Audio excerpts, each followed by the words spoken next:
like to meet our returning crew.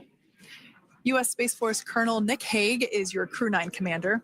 He was selected by NASA as an astronaut in 2013. This was his second spaceflight to the International Space Station and third launch overall.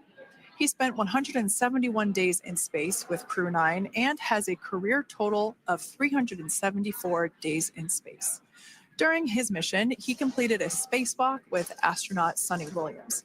That was his fourth spacewalk, earning him a career total of 25 hours, 56 minutes of spacewalking time. Before Crew 9, Hague previously served as a crew member of Expedition 59 and 60 back in 2019.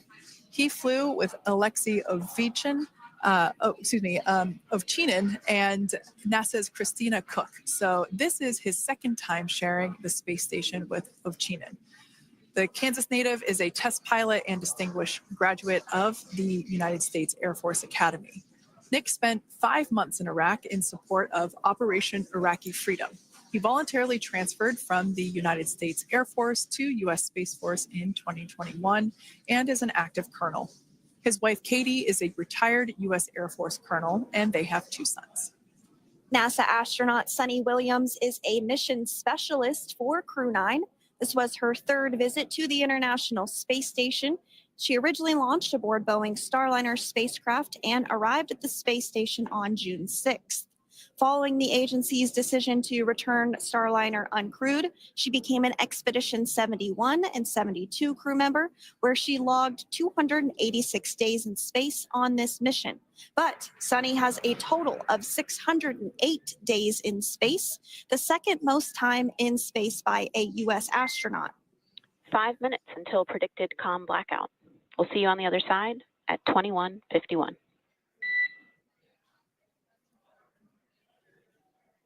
21:51. Talk to you soon. And with that call out from the crew operations resource engineer to Commander Nick Hague, letting them know that everything is looking good ahead of the loss of signal period.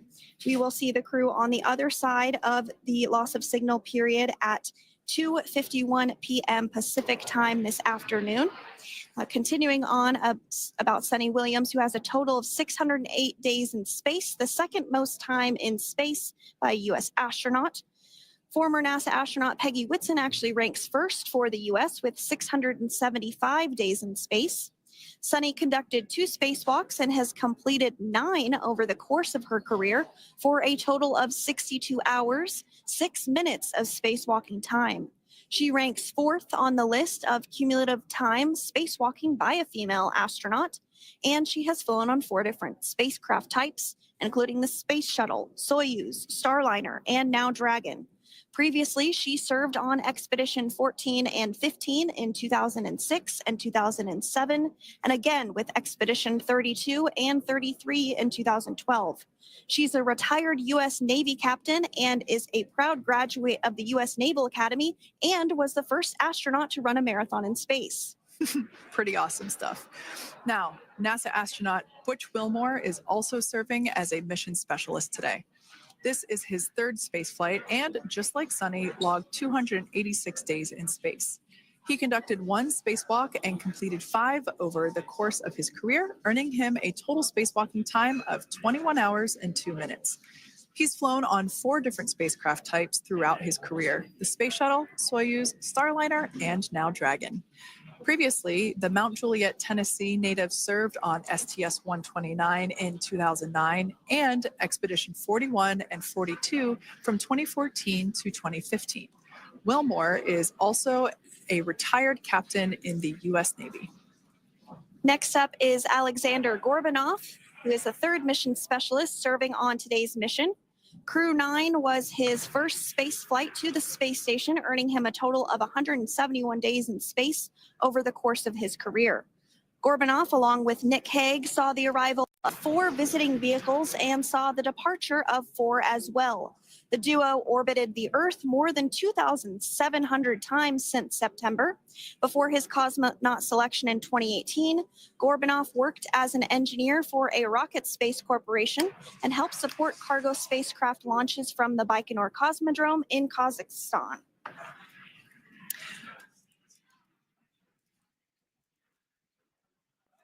So if you are just joining us, we are continuing to bring you live coverage of Crew 9's return to Earth following their mission aboard the International Space Station, where they completed science and research investigations.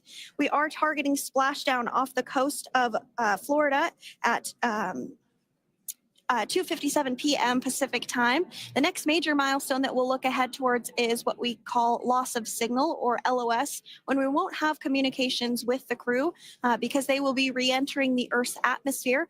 And during this process, there is plasma that builds up around that heat shield. So we are not able to communicate with the crew, but we are anticipating to regain communications with the crew at a short time from now at 2:51 p.m. Pacific time today. The Dragon spacecraft making its way home back to planet Earth with the Crew 9 astronauts on board. Once again, this view is coming from the WB-57 plane.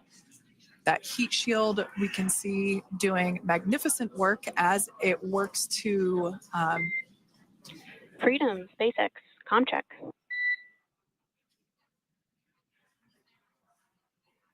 All right, we're going to start hearing the SpaceX Crew Operations Resource Engineer. SpaceX Freedom is with you. 4.16. You're doing right.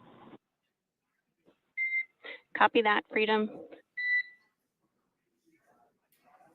Great news, the deployment of those drogue parachutes. Now the heat shield is continuing to work to slow the vehicle down. That entry period, the Dragon spacecraft went from orbital velocity about 17,500 miles per hour down to about 350 miles per hour. So that really gives you a sense of why that plasma builds up on the exterior of the capsule, thanks to the heat shield and the work that it does.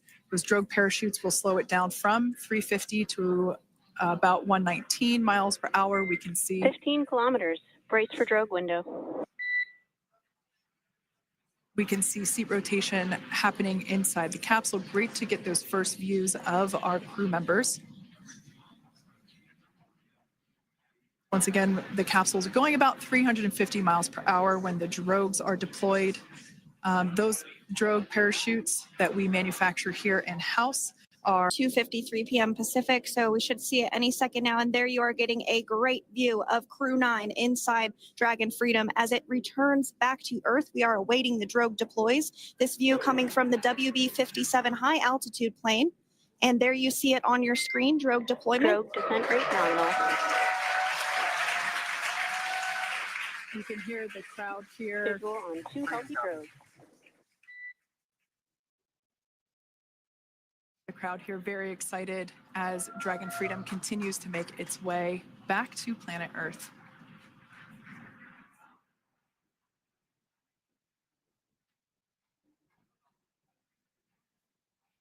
Next up, we'll stand by for the main deployment of the parachutes. The mains are quite a bit larger. You'll be able to notice the difference on your screen once they deploy, and they continue to ensure that the Dragon spacecraft slows down even further. As we mentioned, Freedom will be traveling 16 miles per hour when it splashes down off the coast of Tallahassee, Florida, here at 2:57 p.m. Pacific time this afternoon. And there we go. We have visual on 4 healthy mains. That view was from inside. Freedom copy. That view was from inside one of the buckets where the parachutes are located. So we see a great view there of the reefing on those parachutes. And as those main parachutes begin to inflate fully, 4 beautiful, healthy mains. Now awaiting visuals of splashdown. Next Freedom, 1,000. We'll start to hear Commander Nick Hague. Copy 1,000. As we heard right there, Commander Nick Hague will be calling out the altitude of the Dragon capsule from here on out. Landing in water is simpler and provides more margin against unlikely parachute issues. You can see those parachutes continuing to slow the Dragon capsule down. And if you're just joining us, you're looking at 800 meters. a live view of Crew 9, just minutes away from splashing down off the coast of Tallahassee, Florida. Splashdown 2 minutes from now at 2:57 p.m. Pacific. We do have 4 healthy mains really doing the job there. Just breathtaking views of a calm, glass-like ocean off the coast of Tallahassee, Florida. Crew 9 just minutes away from splashing down. This is really such an incredible shot. That Copy, was 600. That was a live view from our recovery vessel, Megan, which is stationed a couple miles away from the splashdown site. We can see the crew there using their restraints as resting places for their arms. They were just in space moments ago, so their arms were able to float freely. 400 meters. This is a gorgeous bluebird day here that we have for the splashdown of Crew 9. It's incredible to think that the Dragon capsule just minutes ago was going over 17,000 miles per hour, and now gently coasting to a soft splashdown. 200. Copy, 200 meters. Brace for splashdown.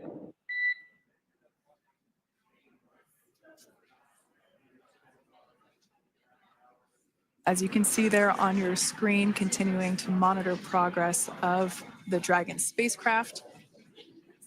And we're going to stand by for splashdown located in the Gulf of America off the coast of Tallahassee, Florida.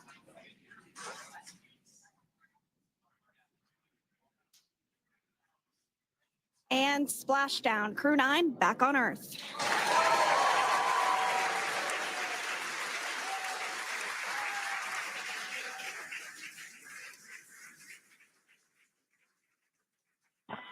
And SpaceX Freedom, splashdown.